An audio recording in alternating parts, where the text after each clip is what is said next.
السلام عليكم. يا رب تكونوا بخير. هنعمل النهاردة إن شاء الله مخلل الليمون الأخضر بأجمل وأسهل طريقة. كمان هنعمله بطريقة سهلة وسريعة، يعني خلال من 5 ل7 أيام هتبتدي إن انتي تاكلي منه. وكمان هنخلل معاه الفلفل الأخضر وهنعمله تحبيشة لذيذة جدا هتغير مفهومك عن الليمون الأخضر. وكمان هنتكلم عن تفاصيل المحلول الملحي وإزاي يكون مظبوط معايا عشان الليمون بتاعي يفضل مظبوط من أول واحدة لآخر واحدة. تابعوا معايا الفيديو الآخر، واللي لسه مشتركش في القناة ينزل يشترك ويفعل الجرس عشان يوصل له كل جديد.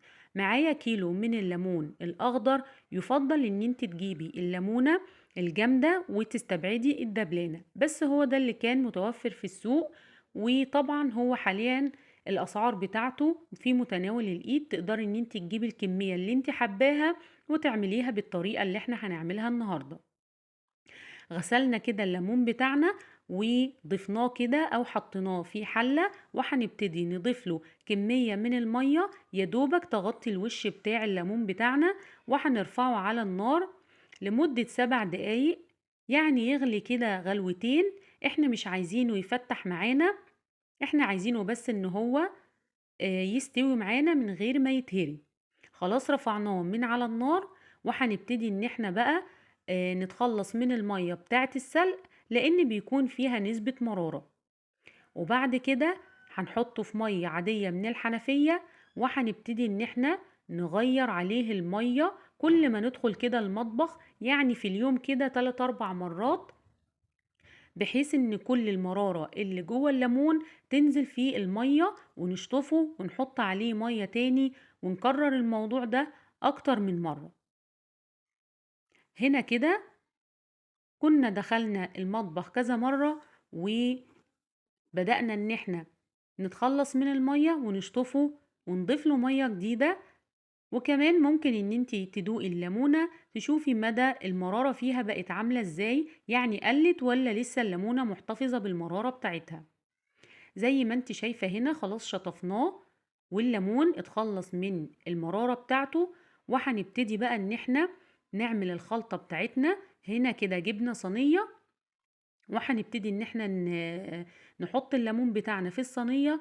وعندي كمية هنا من الفلفل الاخضر البلدي، طبعا مغسول كويس جدا ومنشفينه من المية.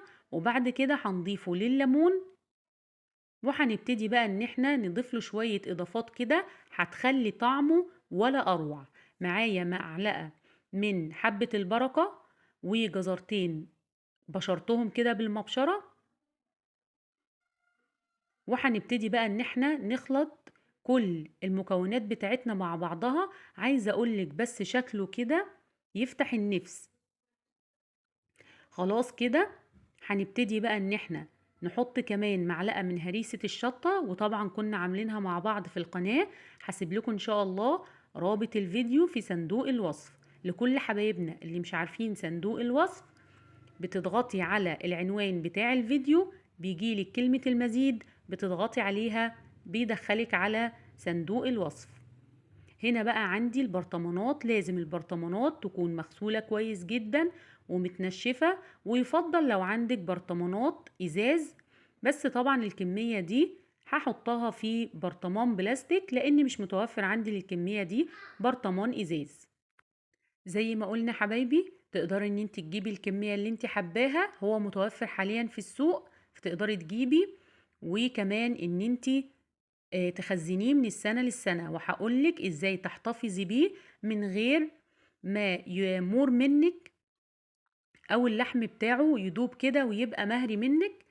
بس تابعي معايا الفيديو للاخر.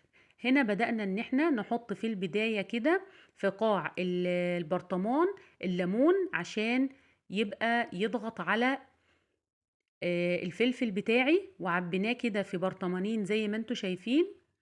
زي ما قلتلك لو حابة ان انتي تجيبي كمية وتخلليها لرمضان ان شاء الله، تقدري ان انتي تجيبيها وهتسلقيه بنفس الطريقة، ولكن هياخد قلبة واحدة على النار. وبعد كده بسرعة بسرعة هتشطفيه من المية السخنة بتاعته، تتخلصي منها وانتي تحطيه بقى في مية ساقعة، وتمشي بنفس الخطوات اللي احنا عاملينها.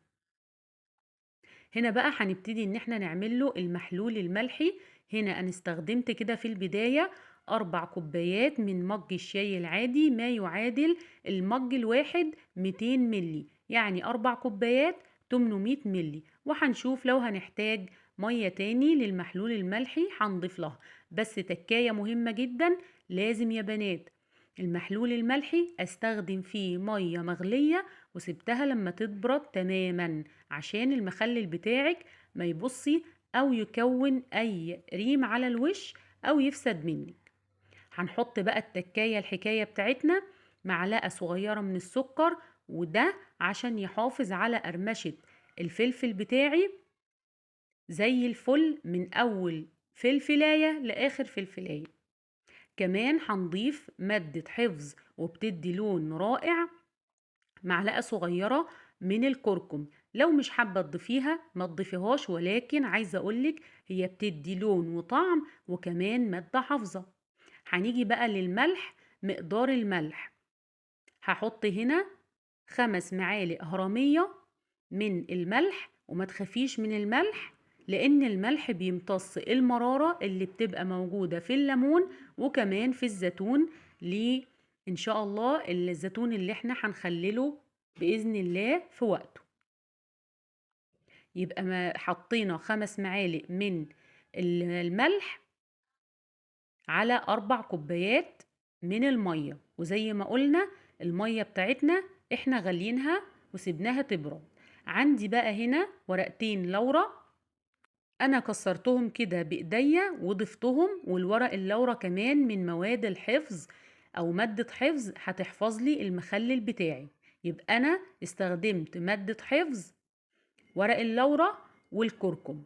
هحط كمان معلقة واحدة من الخل، مش هزود عشان ما يهريليش المخلل بتاعي.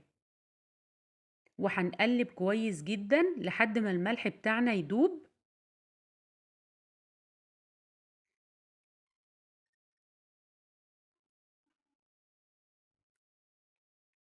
خلاص بقى هنبتدي ان احنا نحط او نضيف المية بتاعتنا للمخلل، ولو احتاج محلول ملح تاني هنضيف له. هنا ما شاء الله انا زودت له بس كوباية، وطبعا حطيت لها الكوباية حطيت لها معلقة كبيرة من الملح. وزي ما قلتلك ما تخافيش خالص من الملح، اي مخلل بيمتص كمية الملح، يعني بيريح كده بالبلدي. وبعد يومين بتفتحي عليه وبتشوفيه لو محتاج ملح تاني بتضيفيله. هنا كده خلاص خلصنا كل الكمية. طبعا تقدري ان انت تجيبي الكمية اللي انت حباها وتخلليها، وزي ما قلتلك تقدري ان انت لو هتخلليه لفترة طويلة تديله غلوة واحدة بس. وبكده يكون الفيديو بتاعنا انتهى. يا رب يكون الفيديو عجبكم. لو عجبكم ما تنسونيش بشير ولايك وسبسكرايب لقناتي تايهة في المطبخ. والسلام عليكم ورحمة الله وبركاته.